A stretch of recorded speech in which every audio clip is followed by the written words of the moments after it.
Salut à toi, je suis Rocky Spetou et bienvenue au 4e épisode de notre série de vidéos consacrée à comment perdre son temps. Comment perdre son temps, c'est une série de vidéos pendant laquelle je partage avec toi des circonstances de la vie de tous les jours qui t'amènent à gaspiller, à perdre ton temps et qui affectent considérablement ta productivité.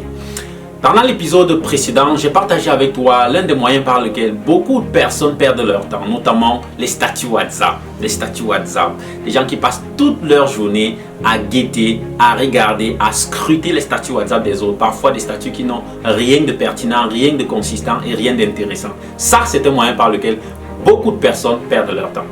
Aujourd'hui, pendant cet épisode, je vais partager avec toi un autre moyen et ça va un peu choquer certaines personnes. Mais bon, je vais le dire. L'un des moyens par lequel tu perds énormément de temps au quotidien, ça s'appelle les veillées et les funérailles. Avant de développer, je t'invite à t'abonner à la chaîne si tu es encore nouveau sur cette chaîne et activer la notification afin de ne rater aucun épisode.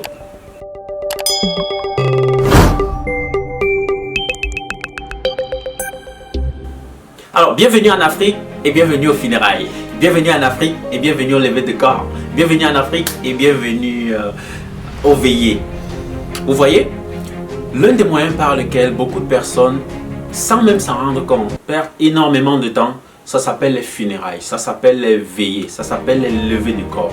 Nous vivons dans un contexte, surtout ici en Afrique, où très souvent, il ne se passe pas un seul week-end sans que tu n'entendes quelqu'un dire « je vais me rendre à une levée de corps, je vais me rendre à une veillée, je vais me rendre à un funérail ».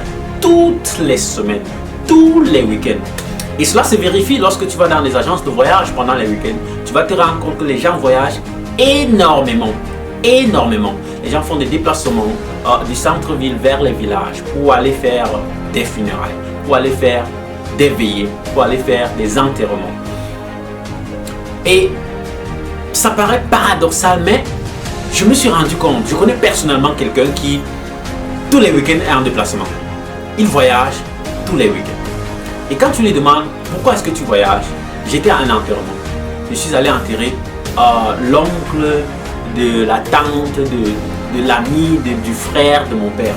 Et je suis allé au funérailles de l'ami, de l'oncle, de la sœur de mon petit frère. C'est-à-dire que parfois lorsque tu regardes même la relation entre lui et la personne qu'il est allé enterrer, qu'il est allé accompagner, tu te rends compte qui ne connaît même pas cette personne. Mais il est là. Il est là. Tous les week-ends. Et très souvent, ça se manifeste comment? Ça commence le jeudi. Le jeudi, il y a veillée sans corps. Le vendredi, il y a levée de corps. Ce même vendredi soir, il y a veillée avec corps. Le samedi, il y a enterrement. Le dimanche, il y a deuil et célébration. Et le lundi ou alors le dimanche soir, les gens rentrent. Et le jeudi prochain, le cycle recommence. Il y a un autre deuil, il y a un autre funérail, il y a une autre levée de corps, il y a une autre veillée. Et il y a des gens qui passent toute leur vie, tout leur week-end, dans ce genre de système. Comment est-ce que tu peux véritablement bâtir quelque chose de sérieux, de constant, de consistant lorsque tu es immergé dans un tel système? Je ne suis pas en train de dire qu'il ne faut pas rendre hommage lorsqu'on perd un être cher. Non, loin de là. Je ne suis pas en train de dire qu'il ne faut pas accompagner quelqu'un qui a perdu un être cher. Non, loin de là. Je ne suis pas en train de dire qu'il ne faut pas apporter son soutien à quelqu'un qui a perdu un être cher. Non, loin de là.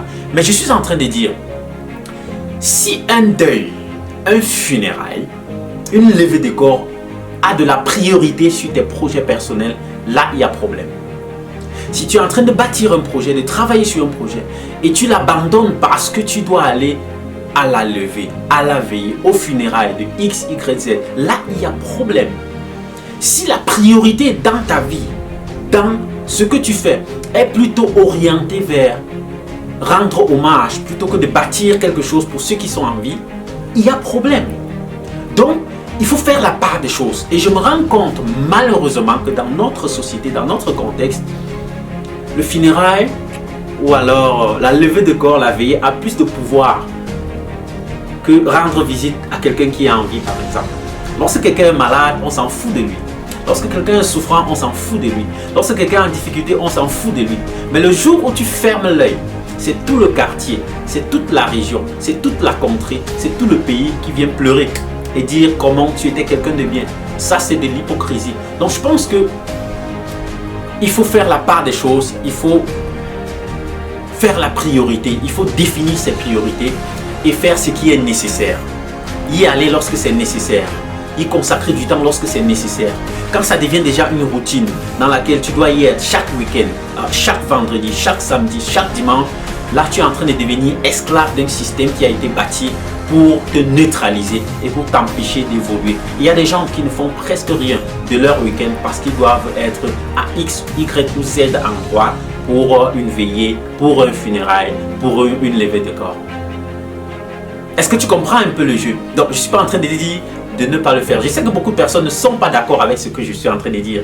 Si tu n'es pas d'accord, continue à y aller tous les week-ends, tous les vendredis, tous les samedis, tous les dimanches. Mais si tu es d'accord, essaie de faire la part des choses et consacre plus de temps pour ceux qui sont en vie, pour tes projets, pour bâtir quelque chose. Et tu vas te rendre compte que tu vas faire la différence. Bonsoir.